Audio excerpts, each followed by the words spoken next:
Hello दोस्तों, IAS aspirant study में आपका स्वागत है। और आज है 25 जुलाई। 25 जुलाई के जितने भी इम्पोर्टेंट करंट अफेयर्स हैं वो हम आज इस वीडियो में डिस्कस करेंगे। तो आज का पहला क्वेश्चन है, गीता गोपीनाथ ने हाल ही में किस अंतर्राष्ट्रीय संस्था की उप प्रमुख के पद पर से इस्तीफ़ा दिया है? Gita Gopinath recently resign from the position of deputy chief of which international institution? तो आपके पास इसमें ऑप्शन है world bank, international monetary fund यानी कि अंतर्राष्ट्रीय मुद्रा कोष, WTO, Asian development bank. So आपके पास करेक्ट आंसर है इंटरनेशनल मॉनेटरी फंड यानी कि अंतर्राष्ट्रीय मुद्रा कोष। गीता गोपीनाथ ने IMF यानी कि इंटरनेशनल मॉनेटरी फंड की उप प्रबंधक निर्देशक के पद से इस्तीफ़ा दिया है। नेक्स्ट है दोस्तों, भारतीय सेना को अपाचे हेलीकॉप्टर की पहली खेप किस देश से प्राप्त हुई? Indian army receive the first batch of Apache helicopter from which country? तो आपके पास इसमें ऑप्शंस हैं USA, फ्रांस, इंग्लैंड, रसिया। तो ये इंग्लैंड से प्राप्त हुई। भारतीय सेना को अपाचे अटैक हेलीकॉप्टरों की पहली खेप इंग्लैंड से प्राप्त हुई, जिससे उसकी युद्ध क्षमता बढ़ेगी।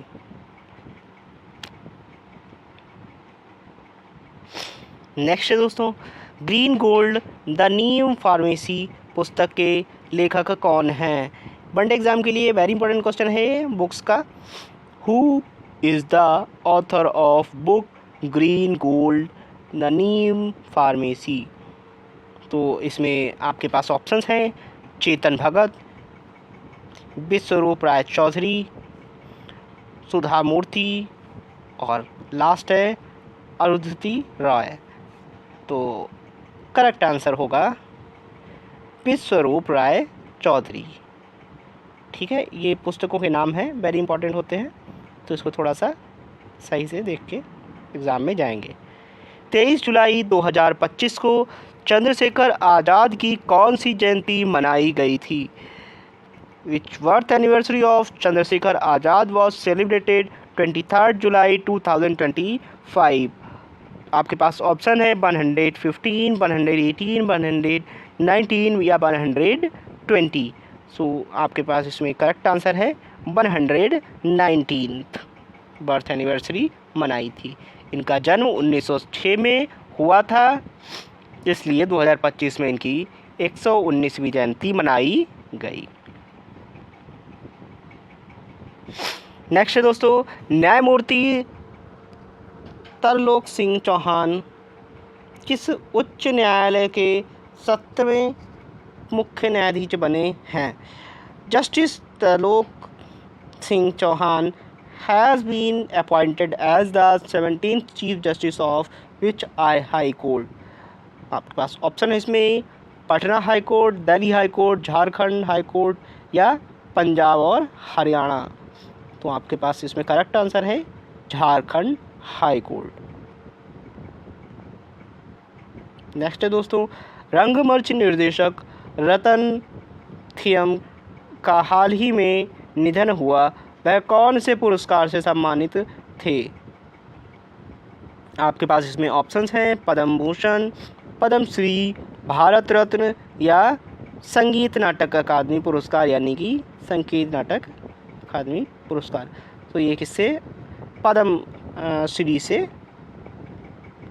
सम्मानित व्यक्ति थे। नेक्स्ट है दोस्तों, किस देश ने भारत को पहला सबसे बड़ा पाम ऑयल बीज आयात घोषित किया है? Which country has declared the India as the largest importer of palm oil seeds? Indonesia, Malaysia, Singapore, Thailand. So the correct answer would be Malaysia. Malaysia ने हाल ही में घोषणा की है कि भारत उसका सबसे बड़ा पाम ऑयल बीज आयातक है। नेक्स्ट है दोस्तों, जादूगरों के लिए ऑस्कर पुरस्कार जीतने वाली पहली भारतीय कौन बनी है? Who became the first Indian to win the Oscar of Magicians? सो आपके पास करेक्ट आंसर है इसमें सुहानी शाह। सुहानी शाह को first Indian to win the Oscar of magicians. Oscar of magicians Suhani Shah. Suhani Shah ने भारत की पहली महिला जादूगर हैं जिन्होंने जादूगरों का ऑस्कर पुरस्कार जीता है। वनडे एग्जाम के लिए पूछा जा सकता है क्वेश्चन।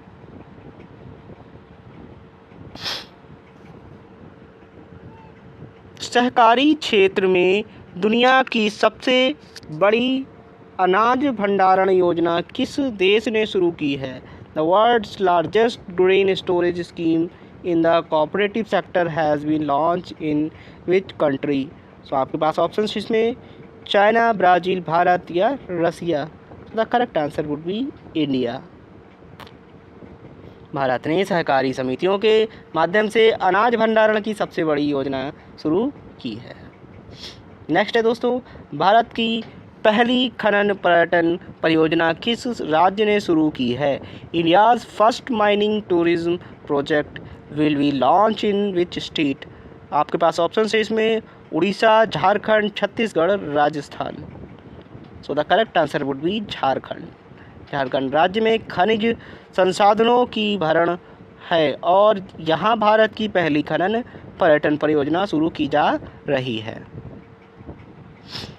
नेक्स्ट है दोस्तों, हाल ही में किस देश ने यूनेस्को से बाहर होने की घोषणा की है? Which country has been recently announced its withdrawal from the UNESCO? France, USA, China, Japan.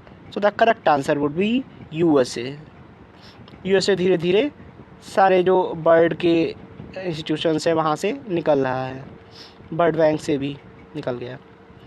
तो नेक्स्ट है दोस्तों, ओलंपिक और पैरा ओलंपिक पदक विजेताओं के लिए नकद पुरस्कार बढ़ाने वाला राज्य केंद्र शासित प्रदेश कौन सा है?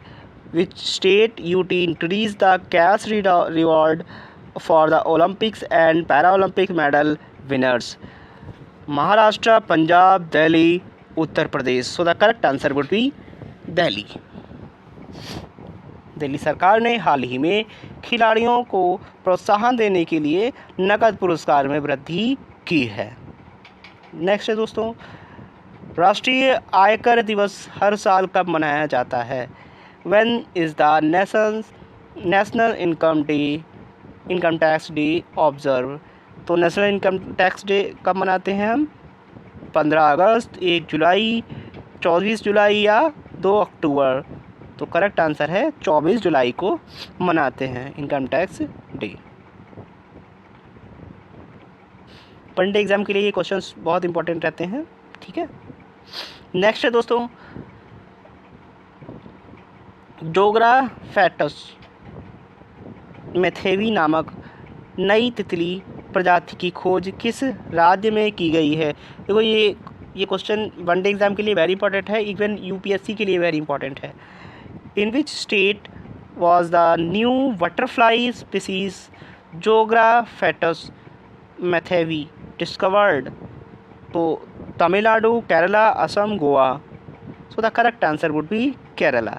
केरला में ये बटरफ्लाई देखी गई है। नेक्स्ट दोस्तों, 75th पीएम दिव्यांग केंद्र किस राज्य में उद्घाटित किया गया? 75th पीएम दिव्यांग centre has been inaugurated in which state? Options हैं आपके पास Uttar Pradesh, Gujarat, Bihar, Madhya Pradesh. So the correct answer would be Uttar Pradesh. Uttar Pradesh में ये 75th दिव्यांग सेंटर खोला गया। तो दोस्तों आज का क्वेश्चन ऑफ द डे है, what is the process by which plant makes food? पौधे भोजन कैसे बनाते हैं? तो आपके पास ऑप्शन है श्वसन से यानी कि रेस्पिरेशन से, फोटोसिंथेसिस से यानी कि प्रकाश संश्लेषण से, डिकम्पोजिशन, अवघटन से, या फर्मेंटेशन या किण्वन से। तो इसका आंसर आपको कमेंट में लिखना है। चलिए दोस्तों, आपको अब कहना चाहूँगा कि जिन लोगों ने चैनल को सब्सक्राइब नहीं किया है वो चैनल को सब्सक्राइब ज़रूर कर लीजिएगा और बेल आइकन को भी दबा लीजिएगा, और ज़्यादा से ज़्यादा वीडियोस को शेयर करने की कोशिश कीजिएगा ताकि ज़्यादा से ज़्यादा लोग वीडियो का बेनिफिट ले सकें। Thank you so much. जय हिंद।